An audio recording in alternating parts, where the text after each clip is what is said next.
है जीरो, हो जाएंगे फैन ये तो सारे हीरो। सुन रहे हो? ओहो हॉट हॉट है बॉडी, फिगर है जीरो, हो जाएंगे फैन ये तो सारे हीरो।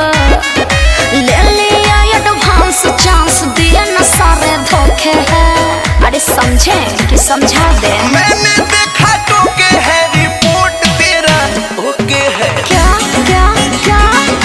मैंने देखा तो के है रिपोर्ट तेरा ओके है। चल ओके है। ओके है।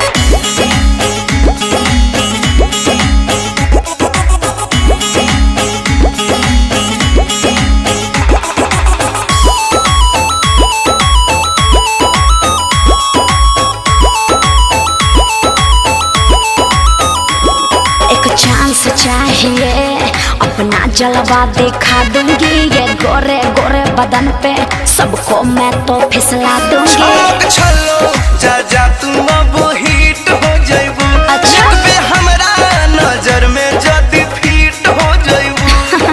बोलते हैं परफेक्ट, फिर भी ना जाने क्यों रोके हैं। रोके हैं, रोके हैं। मैंने देखा तो के है रिपोर्ट तेरा ओके है। पागल हो क्या? मैंने देखा तो के है रिपोर्ट तेरा ओके है। रिपोर्ट तेरा तेरा ओके है।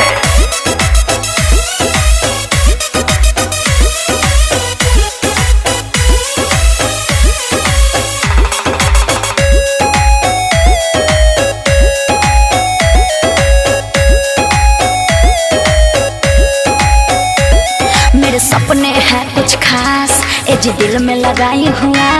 सब लगते हैं बकवास, हाँ कैसे करूँ विश्वास। दीपक दिलदार से मिला इंट्री मार दिले बा। पूरा यूपी बिहार इनके प्यार दिले अरे तो बा। बनो रहा, ध्वज आकाश के पास गई तो वो भी चैलेंज ठोके हैं। ठोके हैं, ठोके हैं। मैंने देखा तो के है रिपोर्ट तेरा ओके है। भागता